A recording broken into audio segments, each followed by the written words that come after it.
అస్సలాముఅలైకుం. Hello everyone, ఎలా ఉన్నారండి అందరూ? నేను కొత్తగా ఛానల్ పెట్టానండి, మొహమ్మద్ రెహాన్ అని. నా ఛానల్ని సబ్స్క్రైబ్ చేయండి, లైక్ చేయండి, షేర్ చేయండి. ఈరోజు అయితే నేను బెండకాయతో పుల్లగూర చేయబోతున్నాను. రాయలసీమ స్టైల్ స్పెషల్ అండి. దానికి కావాల్సిన ఇంగ్రీడియంట్స్ ఏమంటే, నేను ఒక 1/4 కిలో బెండకాయలు తీసుకున్నానండి. రుచికి సరిపడా, అంటే మీ కారం ఎంత తింటారో అంత ఎండుమిర్చి, కొంచెం చింతపండు నిమ్మకాయ సైజ్ అంతా, 2 టమోటాలు, ఒక పెద్ద సైజు ఎర్రగడ్డ అంటే ఉల్లిపాయ తీసుకున్నానండి.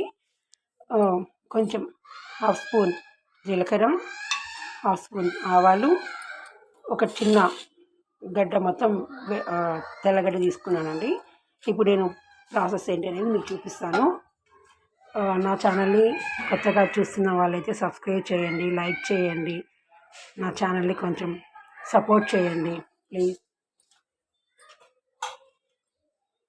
2 చెంచాలు వేసుకున్నానండి. ఇప్పుడు 1/2 స్పూన్ ఆవాలు, కొంచెం జీలకర్ర,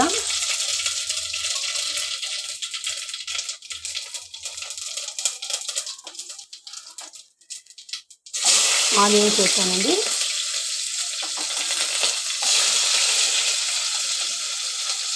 ఫ్రెష్ చెట్టు కరివేపాకండి, ఇంత ఫ్రెష్గా ఉంటుందండి.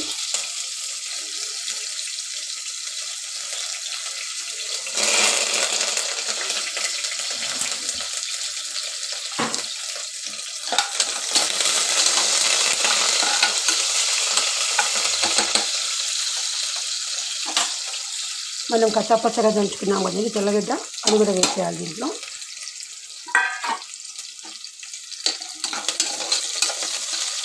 ఇది పాతకాలం వంటకం అండి, ఇది పుల్లగూర అనేది.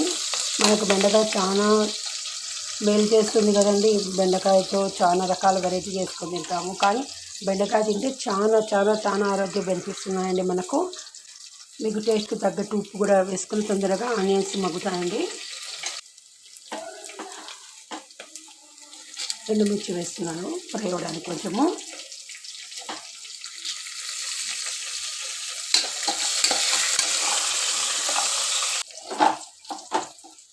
ఇందులో టమాటాలు కూడా వేసేయండి.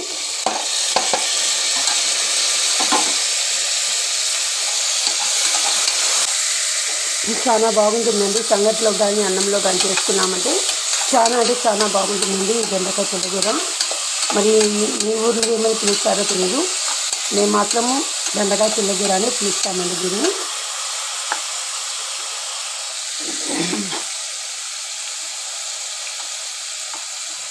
ఒక 1/2 టేబుల్ స్పూన్ పసుపు అండి. కొద్దిగా పచ్చివాసన పోయేంత వరకు మనం దీన్ని ఫ్రై చేసుకోవాలి.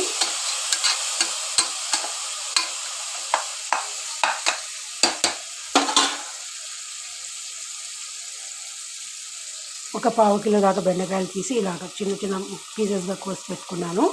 ఇవి కూడా వేసేసేయాలి.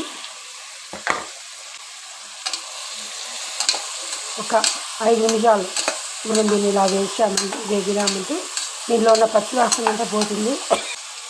అందులోనే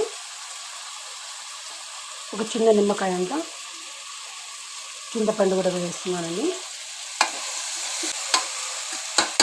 ఒక 2 నిమిషాలు వేస్తే చాలండి. ఎక్కువ విజిల్ కూడా అవసరం లేదండి, 2 విజిల్స్కి ఆఫ్ చేసేయచ్చండి. మనము ఒక గ్లాస్ వాటర్ వేస్తే చాలు.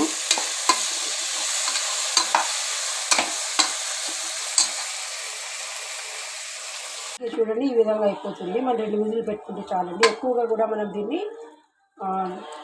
నిలపకూడదండి, ఊరికే అలా పైన ప్రెస్ చేసుకుంటే చాలు. కారం కావాల్సిన వాళ్ళని, ఎక్కువ కావాలనుకునే వాళ్ళు మిరపకాయలు ఈ విధంగా మనం క్రష్ చేస్తే సరిపోతుంది. చూడండి, డిష్ అవుట్ చేసేసాను. ఎంతో టేస్టీగా, ఎంతో కలర్ఫుల్గా ఉండే ఎమ్మి బెండకాయ పుల్లగూర అయితే రెడీ అయిపోయింది. దీన్ని సంగటితో కానీ అన్నంతో కానీ తింటే చాలా బాగుంటుందండి. ఒకసారి మీరు ట్రై చేయండి. మీరు ట్రై చేసిన తర్వాత నాకు కమెంట్స్ పెట్టండి ఎలా ఉంది ఏమి అనేది. ఇలాంటి పాత వంటకాలు నేను మీకు ఇంకా చాలా చూపిస్తాను. నా ఛానల్ని ఖచ్చితంగా సబ్స్క్రైబ్ చేసుకోండి, లైక్ చేయండి, షేర్ చేయండి.